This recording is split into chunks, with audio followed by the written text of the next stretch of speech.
Señor les bendiga, hermanos, en esta tarde.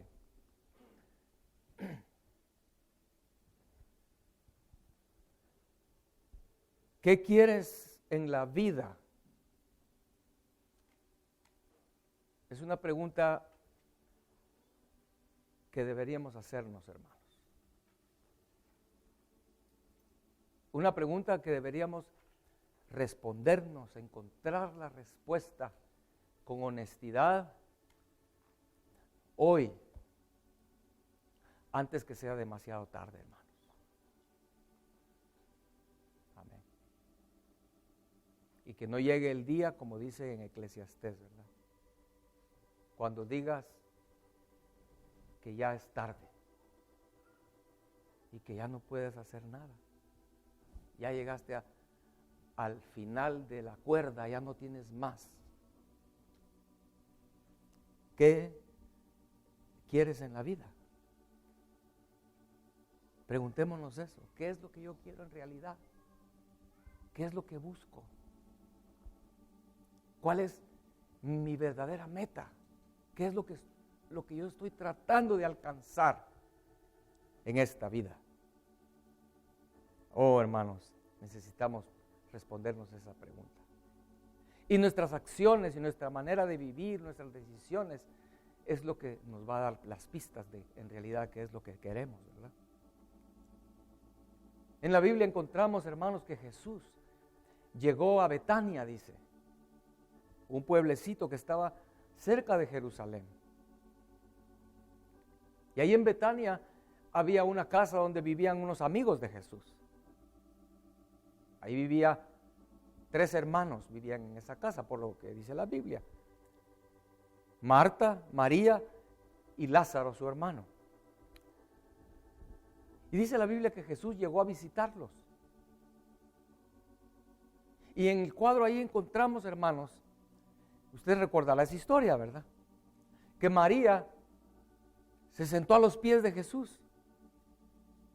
Tal vez el Señor se sentó ahí en un banco, en la casita humilde. Y María se sentó a los pies del Señor a oír sus palabras, a beber esas palabras. Se puede imaginar qué se sentía oír las palabras de la boca de Jesús. Oh, hermanos, solo aquellos que han experimentado un poquito de eso pueden imaginar cuán maravilloso ha de haber sido, ¿no? Y no solo experimentar oír esas palabras, sino sentir la unción con la que vienen esas palabras y ver su rostro, ver su mirada. Oh, hermanos, ha de haber sido una cosa tan preciosa, ¿no? Pero dice la Biblia que Marta estaba muy afanada preparando para Jesús comida, que Jesús se sintiera cómodo, quizás haciéndole un poco de refresco o cocinando algo, ¿no? Es lo que Marta estaba haciendo. Ya sabemos esa historia. Que Marta le dice, Señor, ¿por qué no le dices a María que me ayude, no que me deje a mí aquí solita a hacer todo? Y Jesús le responde, Marta, tú estás muy afanada, pero María ha escogido la mejor parte, dice, lo mejor. Pero también dice la Biblia, hermanos, que muestra pues allí que Lázaro no estaba ahí en la casa. Podríamos especular qué pasó, tal vez estaba ocupado y no se enteró, pero muy difícil. Yo creo que Lázaro sí se debe haber enterado, o no sé qué pasó. Lázaro no estaba muy metido en las cosas de Dios, digámoslo así. ¿Puede imaginar que Jesús, el Creador, Él llegue a tu casa y que tú menosprecies eso? Quizás por trabajo, quizás por amigos. Entre todas las cosas que podemos imaginar, podríamos imaginar que Lázaro estaba en la casa cuando dice, ahí viene Jesús. Y cuando viene Jesús empieza a hablar de cosas que yo ni entiendo. Y se ha de haber salido tal vez por la ventana en la parte trasera de la casa, ¿verdad? Que cuando llegó Jesús ya ni lo vio, porque Lázaro dijo, yo mejor me voy porque qué aburrido. Como mucha gente piensa que la vida cristiana es aburrida, ¿no?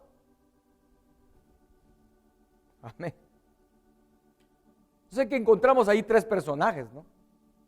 Lázaro, supongamos, ¿verdad?, que era el personaje que no tenía ningún interés. Pero con razón el Señor le dio a Lázaro la experiencia de morir, ¿verdad? ¿Qué experimentó Lázaro en la muerte? 4 días muerto, y cuando resucita, después dice la Biblia que Jesús volvió a llegar, ¿verdad? Recuerda al final de la última semana de Jesús, de su vida aquí en esta tierra, Él llegó a la casa de María y Marta. Y ahí dice la Biblia que ahí sí estaba Lázaro, sentado a la mesa junto a Jesús. ¿Qué pasó? El Señor le dio una experiencia seguramente un poquito seria, ¿no? Fuerte a Lázaro. Un valle de sombra y de muerte. Ahí sí que de muerte, ¿verdad? Pero hermanos, muchos cristianos tienen el concepto claro en sus corazones de que Cristo viene, ¿no? Ay, sí, Cristo viene. Y estoy esperando que Cristo venga, y cuando el Señor venga vamos a estar con Él. Estoy esperando el rapto, porque la Biblia, hasta se saben de memoria el pasaje, ¿verdad? Que cuando el Señor venga, los que estemos vivos nos iremos con Él. Y luego los que murieron resucitarán juntamente y estaremos con el Señor eternamente para siempre. ¡Ay, qué lindo! La primera vez que yo oí esto me golpeó el corazón, hermano, cuando oí esto.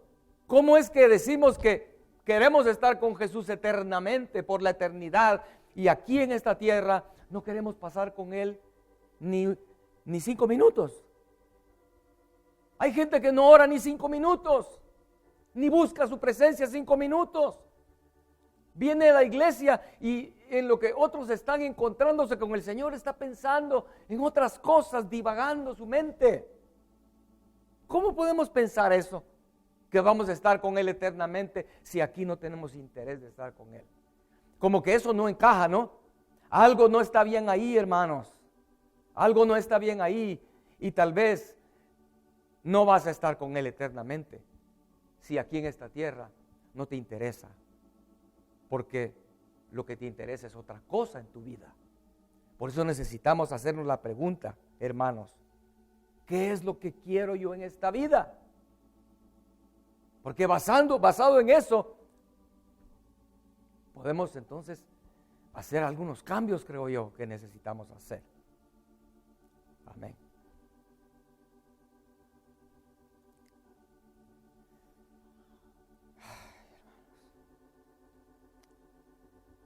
Pensando en Marta, ¿verdad? En María. María en la presencia del Señor. Hermano, es que es tan precioso, tan real, cuando el Señor nos visita. Cuando el Señor nos visita, nunca volvemos a ser los mismos. Siempre que el Señor nos visita, algo cambia en nuestras vidas. Simplemente porque Él es Dios. Porque Él es el Todopoderoso. Porque Él viene, imagínense, hermanos, Él es todo. Y si Él viene, Él sana a los enfermos, anima a los desanimados, fortalece a los débiles, disipa las dudas de aquellos que están turbados, rescata a los que están en tribulaciones. Cuando el Señor viene, algo pasa. Y cuando salimos de su presencia, hermanos, entonces salimos con, hay algo muy interesante. Si alguien quiere saber si fue Dios o no fue Dios, una característica muy, muy linda es que tú quieres buscar al Señor. Después de haber tenido una visitación de Dios, uno de los resultados es que tú quieres más. Tú quieres leer más las Escrituras. Queremos buscar un lugar donde encontrarnos con Él. Amén, porque cuando Él viene, algo pasa. Y es lo que debería de ser la respuesta. ¿De qué quieres en la vida? Más de ti, Señor. Esa debería ser la respuesta, ¿no? Pero yo creo que no es la respuesta, hermanos. Para muchos no es la respuesta.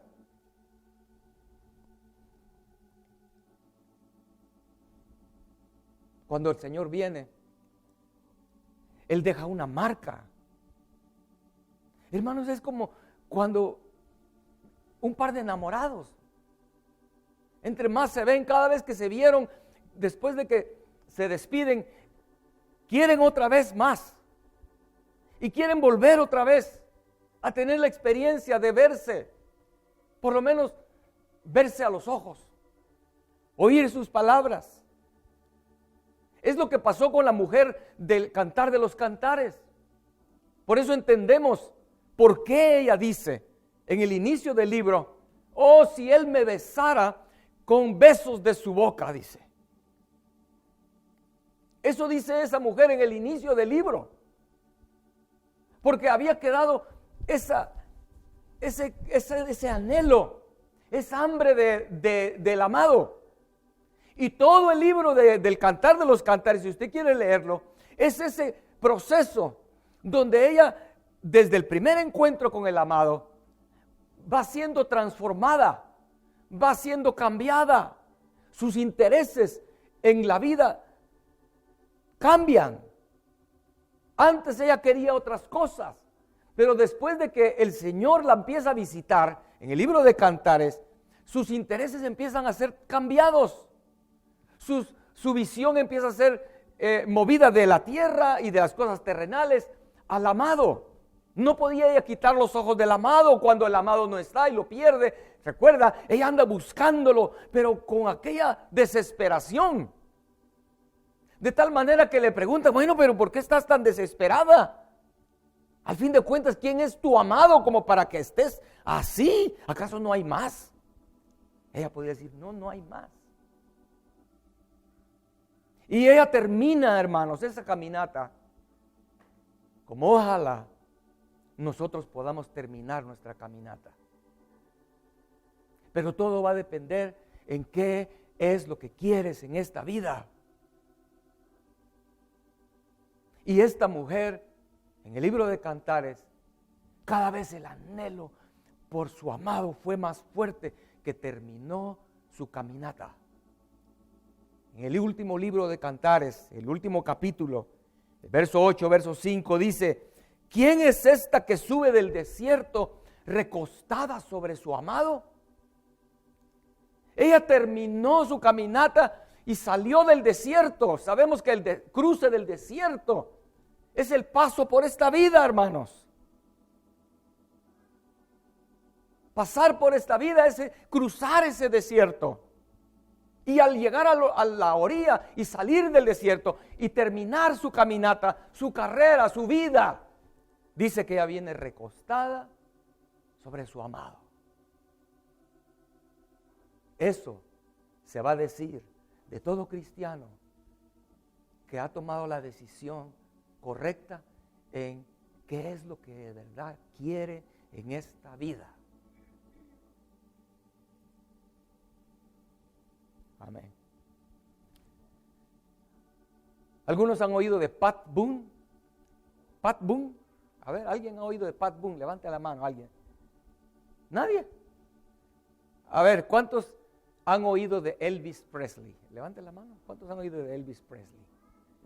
No, pero no sean tan así vergonzosos. A ver, ¿cuántos han oído algo que hubo un Elvis Presley? Okay. Bueno, muchos han oído de Elvis Presley. Hasta si lo vieran en la calle, lo reconocerían, ¿no? Pues Pat Boone también era un cantante de una voz muy preciosa, en el mismo tiempo de Elvis Presley. Muy famoso, Pat Boone. Pero siempre estuvo en el segundo lugar. Siempre Elvis Presley iba en el primer lugar y Pat Boone en el segundo lugar.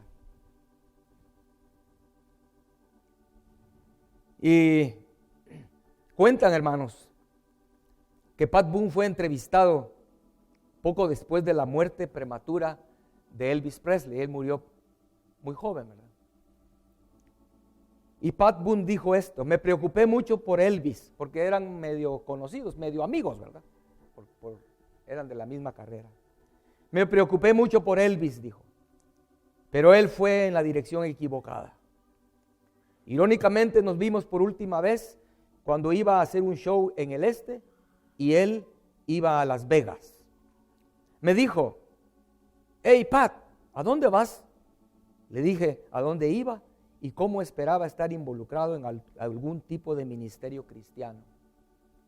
Elvis le dijo: oye, yo voy para Las Vegas. Pat, desde que te conozco, has ido en la dirección equivocada. Le respondí: Elvis, eso solo depende de dónde vengas. Es lo que dijo Pat Boone en esa entrevista que le hicieron. Imagínense, qué ironía, ¿no? Elvis creía que Pat Boone era el que iba en dirección equivocada. Por eso le dije, más vale que nos respondamos la pregunta de qué quiero en la vida ya, y no esperar hasta que sea demasiado tarde. Dice que Elvis Presley dijo poco antes de su muerte que pagaría $1 millón por una semana de vida normal, de paz, para poder andar por las calles, ir a donde quisiera, sin que nadie lo estuviera acosando. Imagínense, poquito antes de su muerte, ese hombre vivía estresado, tomaba muchas drogas, muchas medicinas. Hermanos, qué feo es ir en la dirección equivocada y al final ver que no valió la pena, ¿no? ¿Cuántos millones? ¿Cuánto dinero? ¿Cuántos placeres tuvo? ¿Cuántas cosas materiales llegó a tener? ¿Y de qué le sirvió, no?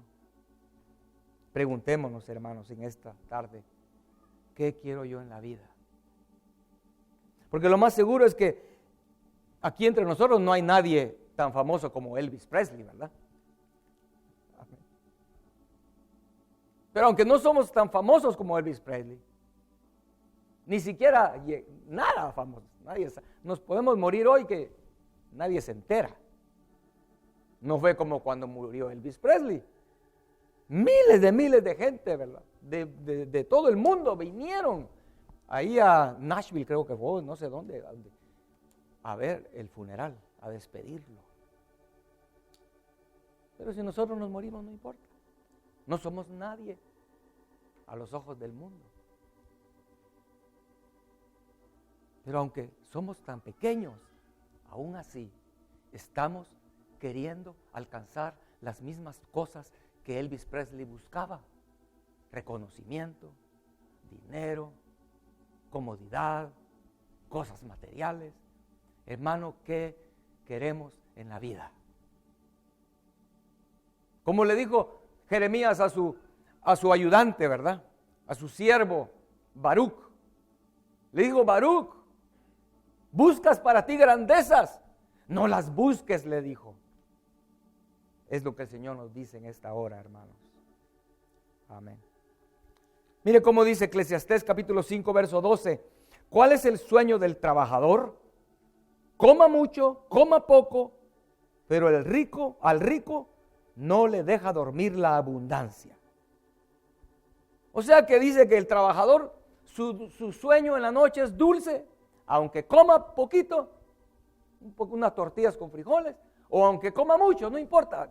Ese trabajador, también, como acabo de leer hoy en la mañana, fui a comprar unas cosas a Home Depot y vi un pick-up que tenía una sticker atrás, decía: manos sucias, dinero limpio, decía. ¿Verdad? Porque el que trabaja con sus manos, ¿verdad? Su dinero es limpio, no está vendiendo drogas, ¿verdad? Y ese trabajador con sus manos sucias, pero aunque coma poquito, coma mucho, su sueño es dulce, dice aquí. Pero el que tiene riquezas, el rico, sus riquezas, su abundancia, no lo deja dormir. Entonces, ¿para qué las quiere? ¿Para qué las queremos? Eclesiastés habla mucho de eso, si usted quiere leerlo después. Pero en el verso número 15 dice, como salió del vientre de su madre, desnudo, así vuelve, yéndose tal como vino, y nada tiene de su trabajo para llevar en su mano. Qué verdad más que todos la sabemos, pero aquí, ojalá que eso se haga vida en nuestros corazones, hermanos. Saber que venimos desnudos y nada vamos a poder llevarnos, dice aquí, ¿no? Nada. Amén. Por eso es, hermanos, que la reacción de Job cuando perdió todo nos dice mucho. Porque reacción, ya sabemos que reacción es algo que, producto de algo donde no hay pausa, no se puede pensar en ese momento, es algo que es inmediato. Una acción provoca una reacción, ¿verdad? Es una ley de la física. No es algo que, bueno, voy a pensarlo, ¿no? Cuando alguien está en un momento a punto de morir y en un accidente o algo dice, Señor, grita, ¿verdad? Esa es una reacción. Muestra que esa persona en quien tiene puesta su confianza, ¿no? Y no como aquel que se accidentó y en el accidente había perdido un brazo. Y cuando vio, Señor, le dijeron, mire, dice, y cuando vio que no tenía su brazo, mi Rolex, dijo. Él pensó en su reloj. La reacción de Job dice mucho de quién era Job.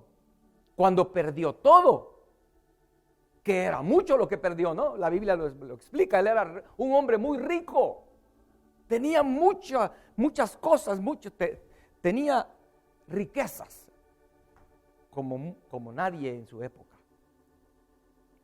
Pero cuando perdió todo, incluso sus hijos, dice la Biblia, que él, Job capítulo 1, verso 21, se postró en el suelo y dijo, desnudo salí del vientre de mi madre y desnudo volveré allá. Jehová dio, Jehová quitó, sea el nombre de Jehová bendito. Amén. Y por todo el libro no encontramos que Job diga, ay Señor, pero tan linda que estaba mi casa. Le acababa de cambiar techo, nueva alfombra, había remodelado la cocina, Señor. No, en ningún momento Job en el libro, en toda su aflicción, él está recordando, trayendo a la mente lo que perdió. Eso nos muestra que Job tenía sus ojos puestos en el Señor. Él amaba al Señor, la presencia del Señor. Y por eso era que el Señor le había dado tantas cosas, porque el Señor sabía que esas no las tenía pegadas Job en el corazón. Amén. Hubiéramos sido nosotros, hubiéramos dicho, ay, pero si mis camellos eran los más finos de la región. Ay, no, y ahora, ¿dónde voy a conseguir otros camellos iguales? Así estuviéramos pensando. ¿Dónde tenemos nuestra mirada, hermanos? ¿Qué queremos en esta vida? Respondámonoslo hoy. Tú estás aquí tal vez pensando en qué vas a hacer mañana, qué vas a hacer esta semana, qué son tus planes. Todo eso, medítalo para poder llegar a la conclusión. ¿Qué quieres? Y puedas hacer cambios. Amén. Como el apóstol Pablo también nos dice cuál era su meta. El apóstol Pablo nos dice qué era lo que él quería en la vida. Él dice eso en Filipenses capítulo 3, versos 13 y 14. Filipenses 3, versos 13 y 14. Hermanos, yo mismo no pretendo haberlo ya alcanzado, pero una cosa hago, olvidando ciertamente lo que queda atrás y extendiéndome a lo que está delante. Amén. Hablando de eso, de que Job no estaba pensando, no pensó en lo que perdió. Lo perdió y ¿qué? Él siguió adelante. Y dijo eso, Señor, tu nombre sea bendito. yo vine desnudo y desnudo me voy a ir, así que lo que perdí. Igual Pablo, él perdió muchas cosas. Todo aquello que él había estudiado, toda su preparación, él dijo, todo eso lo tengo como pérdida, dijo. Porque ahora mi meta es tener el eminente conocimiento de Cristo Jesús. Y dice aquí cuál es su meta. Dice, verso 14, me olvido de eso que quedó atrás y prosigo a la meta, al premio del supremo llamamiento de Dios en Cristo Jesús. ¿Y cuál es ese supremo llamamiento? Colosenses 1:27, ¿verdad? Cristo en nosotros, mismo Pablo lo dice. Cristo en nosotros es la meta. Es lo que debe ser nuestra esperanza. Es aquello que debe ser, ¿por qué queremos? ¿Qué es lo que queremos en esta vida, hermanos? Porque ¿de qué sirve vivir por este mundo, pasar por este desierto y al llegar al final no tienes a Cristo? Cristo está lejos. Es más, si le preguntaran a Cristo, lamentablemente, Él va a decir, a Él no lo conozco. ¿Ha leído eso en la Biblia? Que muchos en aquel día le van a decir, Señor, Señor, acuérdate de mí. Y el Señor los va a volver a ver y va a decir, I'm sorry. Perdón, no te conozco. Pero ya va a ser tarde, ¿no? En otras palabras, el Señor va a decir, yo no sé qué, lo que tú buscabas en la vida es lo que alcanzaste. Nunca me buscaste a mí. Nunca quisiste pasar tiempo conmigo. Nunca quisiste escoger la mejor parte como María. No te conozco. Amén. Pablo dice aquí que su meta es ese supremo llamamiento que es Cristo en nosotros. Colosenses 1:27.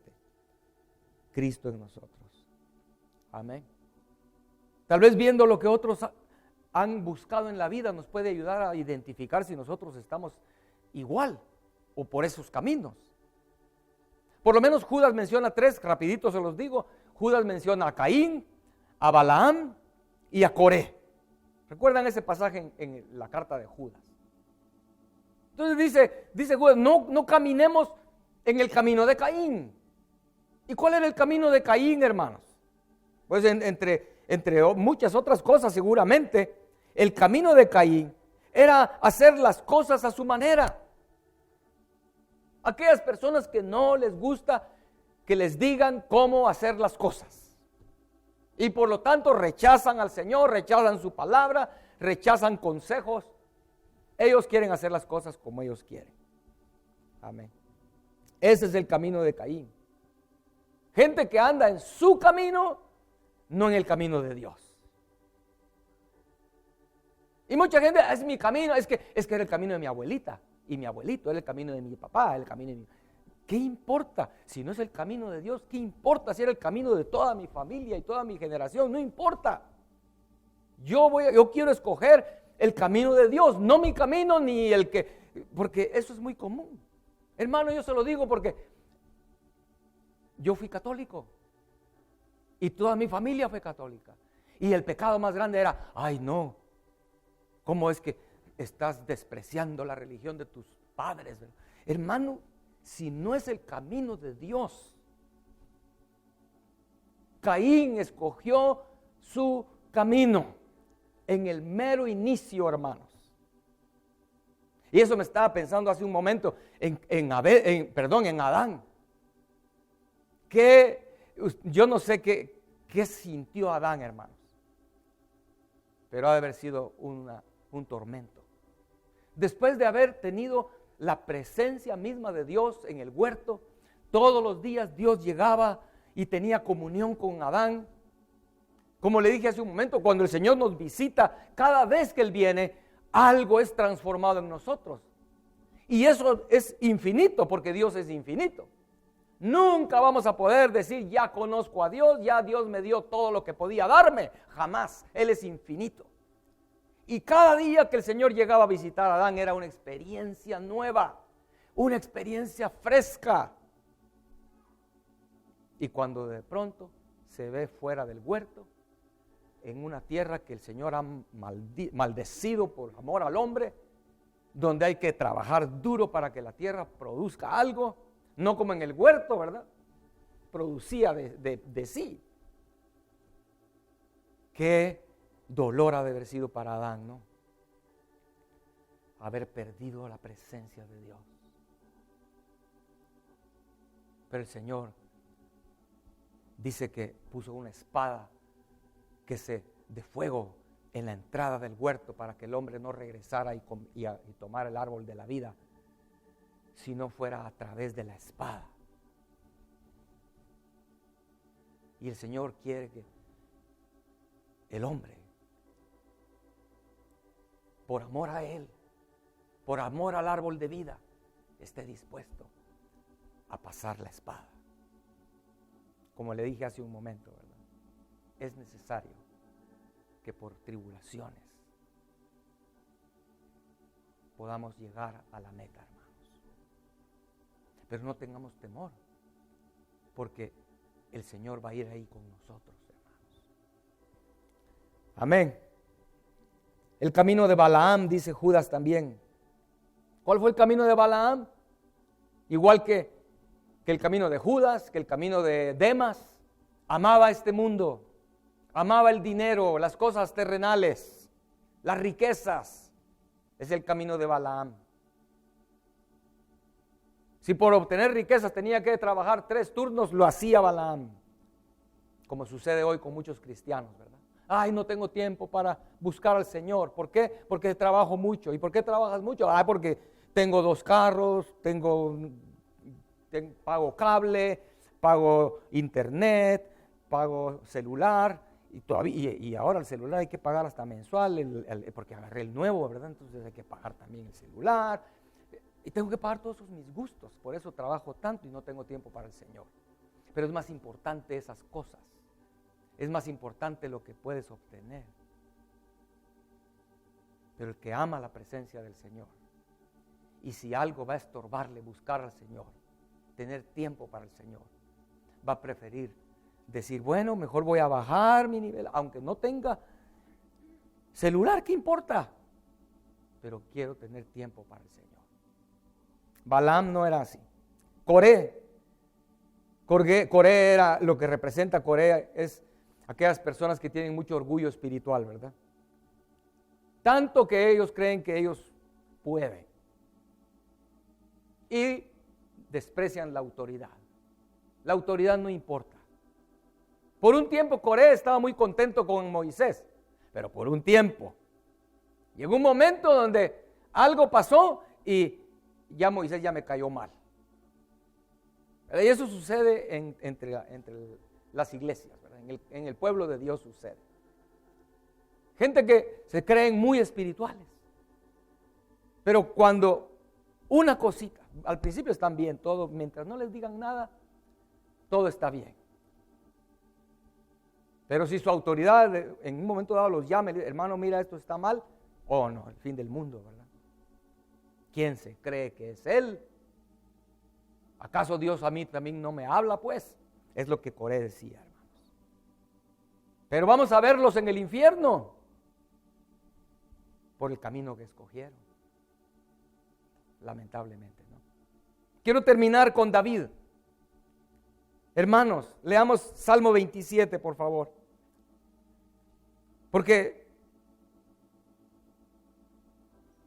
David, no de balde es David, el rey David. Amén. Es muy difícil, sería encontrar un israelita que no sepa quién fue el rey David. Es muy difícil encontrar un cristiano que no ha oído y sepa algo de el rey David. Y el Hijo de Dios, cuando vino a este mundo, es llamado Hijo de David. ¿Pero por qué? ¿Cómo? ¿Qué hizo David para obtener tan grande honor? ¿Qué hizo David para ser tan famoso en la esfera espiritual celestial. No hay un ángel, no hay un querubín, un serafín que no sepa quién es David. Amén. Tal vez nosotros no, ¿verdad? Tal vez en los cielos ni se oye nuestro nombre, hermanos. Tal vez porque estás muy afanado como Marta, tal vez porque estás buscando cosas de este mundo como Balaam, o haciendo las cosas a tu manera como Caín. Entonces en los cielos no te conocen. Pero no es como Daniel, ¿verdad? Cuando el ángel llega con Daniel, el arcángel Gabriel, no un ángel chiquito, un ángel de un lugar más alto en la jerarquía celestial. El arcángel Gabriel le dice, Daniel le dice, tú eres muy amado en los cielos. Todo el mundo conocía a Daniel en los cielos, ¿verdad? ¿Qué hizo David para hacer tan grande su nombre? Leamos Salmo 27. Creo que eso nos da la respuesta. Salmo 27, verso 1 dice, vamos a leer unos versos nada más. Jehová es mi luz y mi salvación. ¿De quién temeré? Jehová es la fortaleza de mi vida. ¿De quién he de atemorizarme? Muestra que quería, eso muestra, hermanos, esto que estamos leyendo, que era lo que David quería en la vida, ¿no? Este salmo. Comenzando ahí con que Jehová es mi luz y mi salvación. Es como en un lugar oscuro. Uno busca donde hay luz, ¿no? Si estás en una cueva y no hay luz y de pronto ves un rayito de luz, vas a caminar hacia la luz.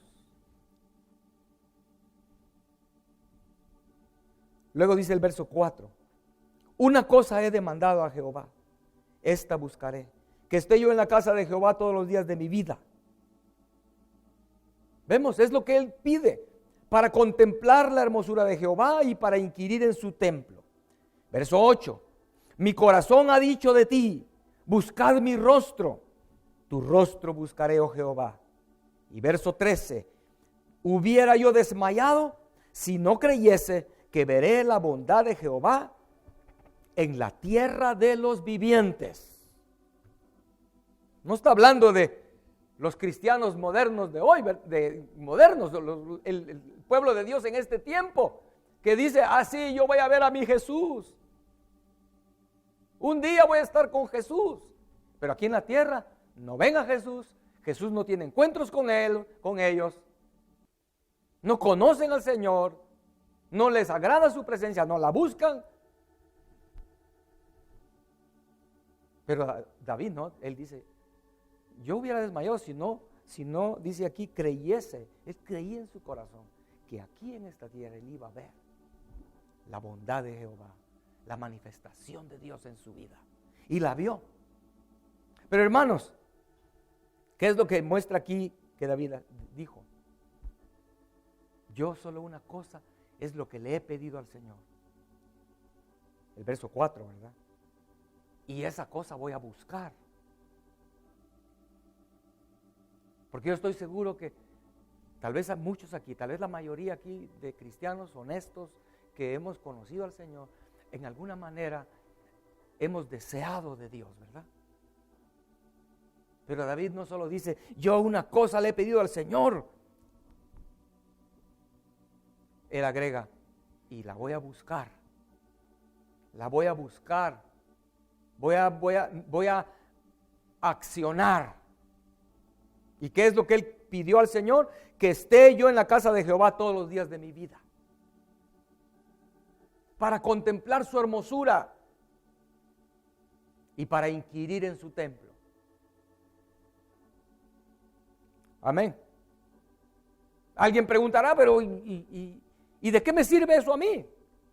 Alguien cerrado, alguien que no conoce a Dios, lo puede preguntar, pero qué triste que cristianos no lo dicen con su boca, pero con su corazón y con sus acciones piensan eso, pero es que, ¿qué cosa todos los días? Hasta se les hace pesado venir todos los viernes y domingos aquí en esta congregación, ¿verdad? Otras iglesias se reúnen solo domingos y aún así a los cristianos se les hace pesado.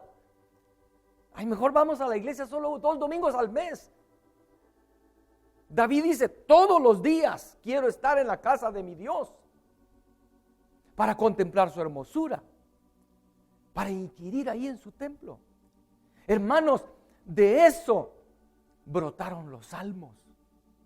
Si no hubiera sido por eso, no tuviéramos los salmos de David. Salmos que han sido de bendición a millares de millares y seguirán siendo de bendición. Brotaron de esta vida que escogió eso para él. Yo quiero del propósito de mi vida, lo que yo quiero buscar en esta vida, Señor, es estar en tu casa todos los días para contemplar tu hermosura, inquirir en tu templo. Amén. A esas personas que tal vez se preguntan eso, pero ¿qué gano yo con buscar al Señor todos los días? Estar en su casa allí. Hermano, obviamente no está hablando para nosotros venir a la iglesia todos los días, aunque sería lindo, ¿no? Que pudiéramos congregarnos todos los días, ¿no? Sería lindo. Obviamente no lo logramos por varias razones aquí físicas, pero sí espiritualmente lo podemos vivir. Entrar en su presencia, subir al monte de Jehová, entrar a su casa, como dijo el Señor Jesús, lo dijo, mi casa, casa de oración es. Buscarlo en oración todos los días. Ay, pero los cristianos que piensan que eso es aburrido, si tú pudieras preguntarle a aquellas personas que están en fila rumbo al infierno, tal vez en el día del juicio, imaginémoslo así. La Biblia dice que en el día del juicio el Señor va a hacer separar a las personas. De un lado las ovejas a las cuales Él conoce y las ovejas conocen su voz, dice. Y otro lado las cabras, aquellos que no conocen al Señor y que buscaban las cosas de esta vida. No buscaban al Señor. Lo que ellos querían en esta vida eran otras cosas, 1001 cosas. Si se nos permitiera, o a esas personas que dicen que qué aburrido es tener encuentros con el amado como la mujer de Cantares,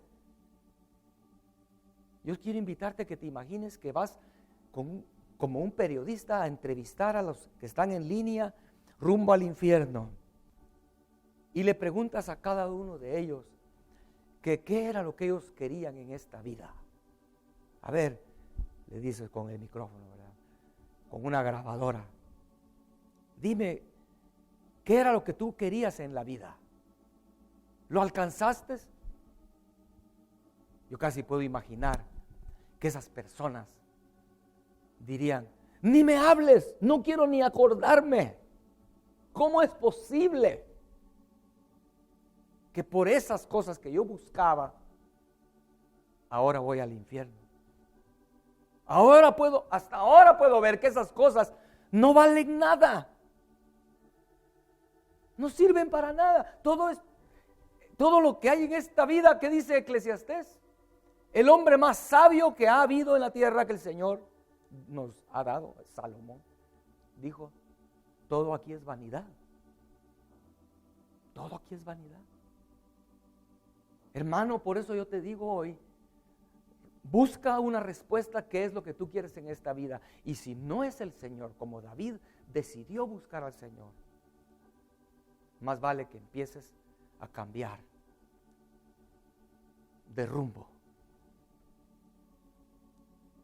Ojalá no sea demasiado tarde como cuando el Titanic quiso cambiar de rumbo, cuando ya el iceberg estaba enfrente de ellos, ¿verdad? Es lo que dice la historia, ¿verdad? Hay conspiraciones que dicen otras cosas, pero la historia general dice eso, que cuando vieron el iceberg trataron de mover el timón de ese gran barco a la velocidad que iba, etcétera, y fue demasiado tarde. Se estrelló contra el iceberg. y se hundió y la pérdida fue grande. Así será con muchas vidas, hermanos, si no cambian de rumbo. Amén. Mira el resultado de vivir una vida como la de David. Termino con esto. Pongámonos de pie, hermanos, para que lo leamos poniendo nuestro corazón ahí, porque lo que vamos a leer es en 2 de Samuel capítulo 22. Las últimas palabras de David. Dice ahí las palabras postreras de David. ¿Qué dijo David antes de morir? ¿Qué dijo?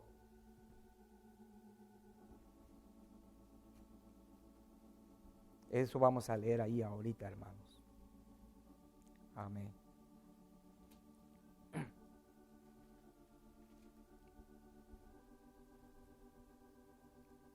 Podemos, al leerlo, en tu mente haz un contraste con esto que voy a leer ahorita de Eclesiastés capítulo 12, donde dice: acuérdate de tu Creador en los días de tu juventud, antes que vengan los días malos y lleguen los años de los cuales digas: no tengo en ellos contentamiento. Antes que se oscurezca el sol y la luz y la luna y las estrellas y vuelvan las nubes tras la lluvia. Amén. Cuando venga el día de la muerte, eso es Eclesiastés. Mire cómo dice la muerte ahí. Dice: cuando temblarán los guardas de la casa. ¿Cuáles son los guardas de los huesos, verdad? Usted sabe que a los viejitos ya todo les tiembla. Y se encorvarán los hombres fuertes. ¿Sí? Los viejitos que ya para morir, se encorvarán los hombres fuertes. Y cesarán las muelas, porque han disminuido. Es el día de la muerte. El viejito ya no puede ni comer porque ya se le cae hoy, porque el tiempo moderno ya hay muchas. Pero en aquella época muchos morían ya sin dientes. No había Colgate ni Crest, ¿verdad? Bueno, ¿qué más dice? Estoy leyendo Eclesiastés 12, el verso 3 dice: y se obscurecerán los que miran por las ventanas. ¿Quiénes son esos? Son los ojos, ¿no? Los que miran por las ventanas. Se oscurecerán cuando vienen los días en que ya no tienes contentamiento. Y dices, como dice ahí, ¿verdad? No tengo lleguen los años en los cuales, por haber escogido un mal camino, porque nunca te paraste, como dice Jeremías capítulo 6, para en los caminos y pregunta cuál es la senda antigua y anda por ella, con una meta correcta. ¿Qué quieres en la vida? Pero esta persona de Cantares, de Eclesiastés, que estoy leyendo aquí, es alguien que obviamente buscó, como Elvis Presley, ¿verdad? Y como algunos otros. Entonces dice: se van a oscurecer los ojos, obviamente se pierde la visión. Y las puertas de afuera se cerrarán por lo bajo del ruido de la muela. Ya pierdes el oído y todo. Cuando se levantará a la voz del ave y todas las hijas del canto serán abatidas. Cuando también temerán de lo que es alto y habrá terrores en el camino y florecerá el almendro y la langosta será una carga y se perderá el apetito porque el hombre va a su morada eterna y los endechadores andarán alrededor por las calles. Antes que la cadena de plata se quiebre y se rompe el cuenco de oro y el cántaro se quiebre junto a la fuente y la rueda sea rota sobre el pozo y el polvo vuelva a la tierra como era. Desnudos venimos y nos vamos desnudos, ¿verdad? Y el espíritu vuelva a Dios que lo dio. Vanidad de vanidades, vuelve a repetir el predicador. Todo es vanidad. Amén. Ese es el final de alguien que lo que busca en esta vida es cosas materiales, comodidad, 1000 cosas menos Dios.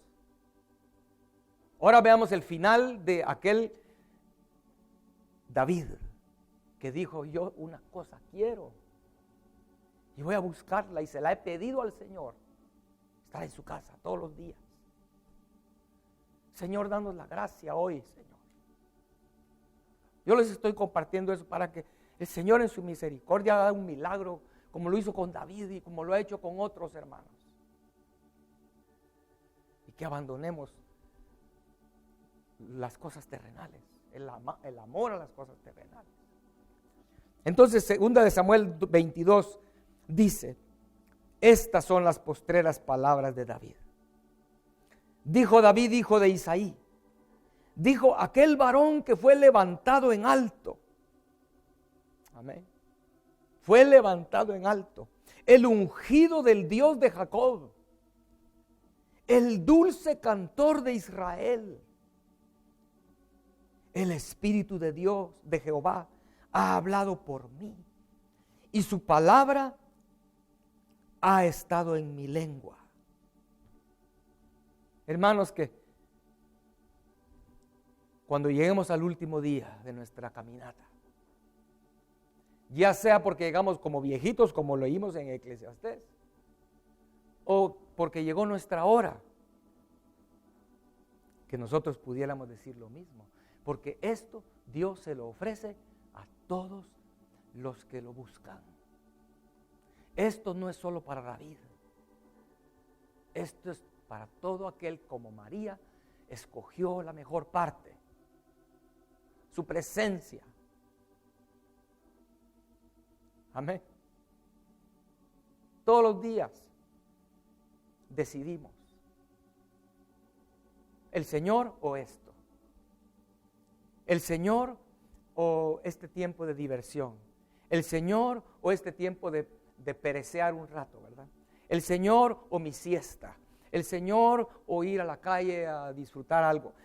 Todos los días tomamos decisiones donde podíamos haber escogido como María la mejor parte. Y para todos aquellos que lo hacen, las mismas cosas Dios le dará. Aquel varón que fue levantado en alto, dice. El ungido del Dios de Jacob, el dulce cantor de Israel. Y dice, y el Espíritu de Jehová hablaba por mí. Su palabra estaba en mi lengua. Amén, hermanos. ¿Cuántos hemos conocido personas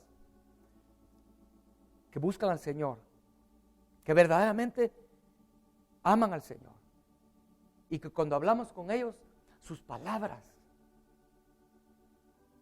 encontramos al Señor ahí? ¿Alguien ha conocido eso, hermano?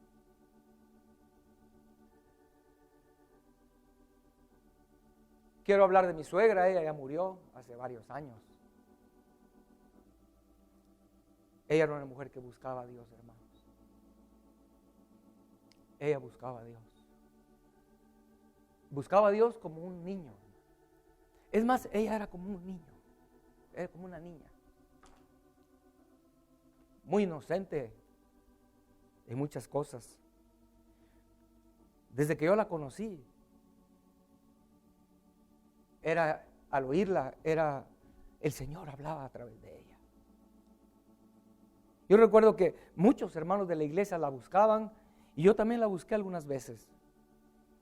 A su casa decirle que si podía orar conmigo.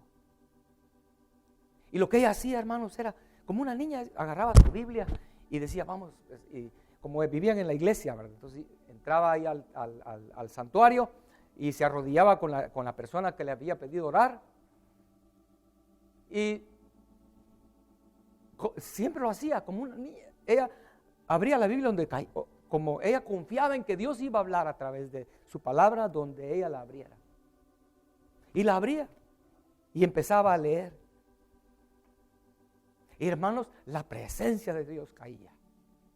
Siempre los hermanos, hermanas salían, como les dije, cuando el Señor lo visita a uno,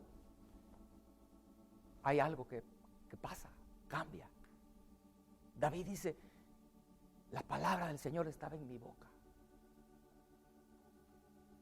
¿No queremos eso para nosotros? Si tú eres padre, eres madre, ¿no quisieras eso para tus hijos? Que tú tengas una palabra de Dios en tu boca. Amén. Oh, hermanos, cerremos nuestros ojos, por favor. Cerremos nuestros ojos.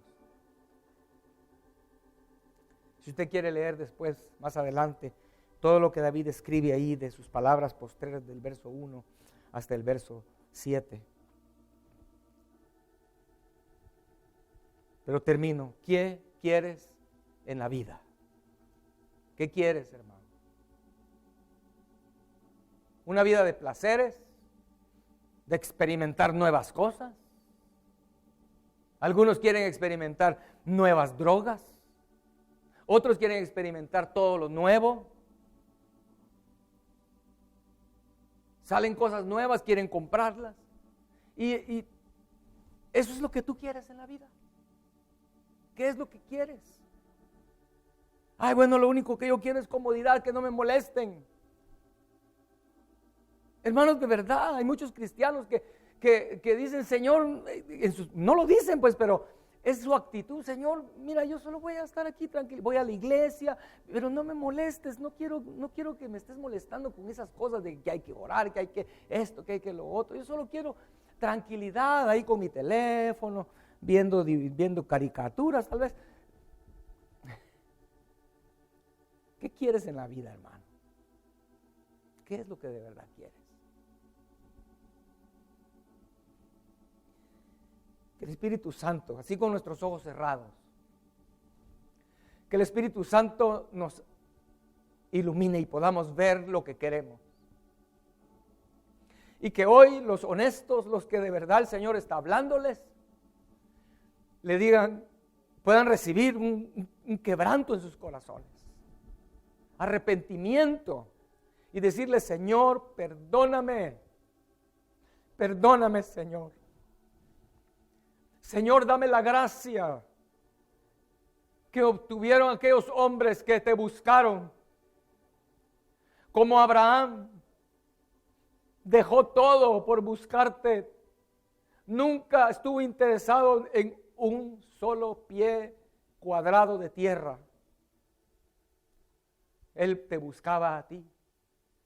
Como Moisés, Señor, te seguía. Como David. En esta tarde te lo pedimos, Señor.